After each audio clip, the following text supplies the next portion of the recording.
बिस्मिल्लाहिर्रहमानिर्रहीम। बच्चों, हम last time laws of logarithm कर रहे थे। First law of logarithm, product law of logarithm हम प्रूव कर चुके थे। अब हम करते हैं क्वोशंट लॉ ऑफ लोगारिथम। हमें प्रूव करना है लॉग बी एक्स और y is equal to log base b x minus log base b y. Left side को राइट साइड के इक्वल प्रूव करना है, तो हम राइट साइड से दो वैल्यूज हैं, राइट साइड से इसको प्रूव करना शुरू करते हैं। ये लॉग बी एक्स को मैंने लेट किया है, लेट लॉग बी एक्स, ये वाला राइट साइड से लॉग बी एक्स, इसको मैंने क्या लेट कर लिया है, इसको लेट कर लिया है, ये एम के इक्वल है। किसके इक्वल है? एम के इक्वल है। फिर हमने इसको लिखना है राइट इन एक्सपोनेंशियल फॉर्म। फिर इसी की क्या लिखनी है? लॉग खत्म करके एक्सपोनेंशियल फॉर्म या एक्सपोनेंट फॉर्म लिखनी है। उसके लिए लॉग का जी जहां खत्म हो रहा है उसको वहां ये बी बेस है, सबसे पहले बेस लिखते हैं। सबसे पहले क्या लिखते हैं? बेस लिखते हैं, बेस। और ये फिर इक्वल, ये वाला इक्वल, और यहाँ से ये एम इस बेस की पावर में लिख देंगे। इस बी बेस की पावर में ये वाला राइट साइड वाला एम, और एम की जगह पे ये लिखा हुआ एक्स लिख देंगे। इस तरह से ये लॉग फॉर्म को खत्म करके एक्सपोनेंशियल फॉर्म लिखते हैं। एम बी की पावर में आ गया, एम की जगह पे ये वाला एक्स लिखते हैं। इसको मैं कह देता हूँ अब इक्वेशन नंबर 1। Equation number 1। इसके बाद हम ये राइट साइड से पहले इसको मैंने एम के इक्वल लेट किया, लेट करके एक्सपोनेंशियल फॉर्म बना ली। अब इसको मैं लेट कर लेता हूँ, पहले को एम के इक्वल लेट किया, लॉग बी वाई को मैं एन के इक्वल लेट कर लेता हूँ। Let log b y is equal to n. अब इसको भी हमने कौन सी फॉर्म में लिख लेना, जैसे प्रीवियसली पहले को लिखा एक्सपोनेंशियल फॉर्म में, तो वही लिख देता हूँ, right in exponential form. Exponential form, तो इसकी एक्सपोनेंशियल भी फॉर्म प्रीवियसली जैसे कि हमने किया, जहां लॉग का जी खत्म हो रहा है उसके बॉटम पे ये बेस बी लिखी हुई है। अब फिर यहाँ से ये वाला इक्वल लिखते हैं, इक्वल की राइट साइड पे एन लिखा हुआ है, वो इस बेस बी की पावर में लिख लेंगे। एन पावर में आ गया और ये वाई एन की जगह पे लिख लेंगे। इसको अब इक्वेशन नंबर 2 का नाम दे दें।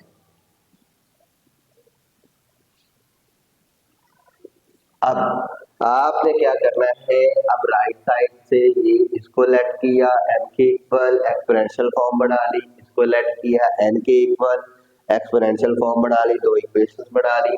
अब आपने लेफ्ट साइड से ये ब्रैकेट के अंदर देखे ना, एक्स और वाई क्या हो रहे हैं, x divide by y, x और वाई क्या हो रहे हैं, डिवाइड हो रहे हैं। हमारे पास इक्वेशन 1 में एक्स है, इक्वेशन 2 में वाई है। एक्स को डिवाइड करना वाई से, इक्वेशन 1 एक्स है, एक्स को डिवाइड करें, इक्वेशन 1 को डिवाइड करें इक्वेशन नंबर 2 से। तो मैं यहाँ लिख देता हूँ, डिवाइडिंग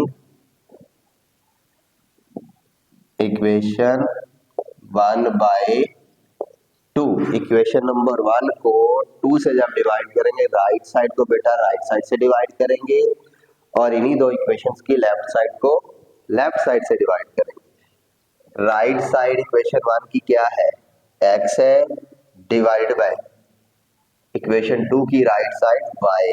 दो राइट साइड को राइट साइड से डिवाइड करना और लेफ्ट साइड को आपस में डिवाइड करना। अब इक्वेशन 1 की लेफ्ट साइड क्या है, b टू पावर m है, डिवाइडेड बाय इक्वेशन 2 की लेफ्ट साइड बेटा क्या है, b टू पावर n है। अब हम क्या करें, अब बेटा हम यहाँ इससे आगे देख लें, ये बेस बी बेस सेम है, m की पावर बेस बी, n की बेस बी, ये बेस बी कॉमन कर लेंगे, n एक्सपोनेंट ऊपर वाले एक्सपोनेंट में से जाके माइनस हो जाएगा। मतलब फर्दर हम इसको कैसे लिखेंगे, बेस बी कॉमन हो जाएगी, ऊपर वाली पावर m ऐसे रहेगी, निचले वाली n ऊपर जाके m में से पावर n माइनस हो जाएगी, x ओवर y भी हम ऐसे लिखा रहने देंगे।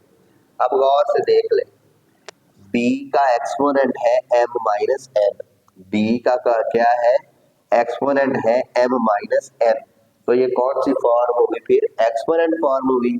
हम एक्सपोनेंट फॉर्म को लोगैरिथमिक फॉर्म में लिख सकते हैं। तो write in logarithmic form, write in logarithmic form, logarithm form, logarithmic भी लिख सकते हैं। राइट इन लोगारिथमिक फॉर्म, तो लोगारिथमिक फॉर्म कैसे लिखते हैं, पहले मैं ये लिख दूं, इसको एक मरतबा लिख लेता हूँ, b की power m minus n is equal to x over y। अब लोगारिथमिक फॉर्म में बेटा किस तरह लिखते हैं, हमें सबसे पहले लॉग लिखना होता है। लॉग लिख लिया, लोगारिथमिक फॉर्म जो लिखनी है, लोगारिथमिक फॉर्म में लॉग आएगा। फिर जिस एक्सपोनेंशियल फॉर्म की लोगारिथमिक फॉर्म लिखनी उसकी बेस b है, इस एक्सपोनेंट की बेस क्या है, b है, तो ये बेस b लिखते हैं कहाँ, जहां g खत्म हो रहा है, g लॉग का ये जहां खत्म हो रहा है वहां बेस b, ये x ओवर y यहाँ ले आएंगे, ये x ओवर y यहाँ लाकर लिख देंगे, इक्वल आ जाएगा, और ये m ओवर n यहाँ आ जाएगा, m माइनस n है, पावर यहाँ आ जाएगी। समझ आ गई ना आपको। इस एक्सपोनेंट फॉर्म की लोगारिथमिक फॉर्म लिखनी, सबसे पहले लॉग, और इस m माइनस n एक्सपोनेंट, इसकी बेस b, g जहां खत्म हो रहा है वहां बेस होती है b, इक्वल लिख लिया, इक्वल की राइट साइड वाला इधर x ओवर y इक्वल, और m minus n x y की जगह पे लिख लेंगे। ठीक है बेटा, अब आपने इनकी ट्रू वैल्यू पुट कर देनी है, m की वैल्यू और n की वैल्यू हमने खुद लेट की हुई थी, अब ये पुट कर दें, लॉग, सबसे पहले मैं ये लिख, log b x over y, ऐसे इनको ब्रैकेट में लिख ले चाहे, x over y is equal to m की वैल्यू, इक्वेशन 1 क्या कहती है, ये जहां हमने लेट किया है, तो m किसके इक्वल है, log b x के, m की जगह पे क्या लिख दो बेटा, log b x, ये हमने खुद ही लेट किया होगा, m की जगह पे क्या आ जाएगा, log b x, और ये माइनस n की जगह पे क्या लिखना है, ये वाली n की value, log b y is equal to n, n की जगह पे क्या आ जाएगा, log b y। तो ये था बेटा लोगारिथम का लॉ नंबर सेकंड, यानी second law of logarithm which is known as quotient law. Question किस तरह आता है, स्टेट या define and prove the quotient law of logarithm, तो हमने इसको ये प्रूव कर लिया है। सेकंड लॉ ऑफ लोगारिथम आपका कंप्लीट होगा। अल्लाह हाफिज़ बेटा।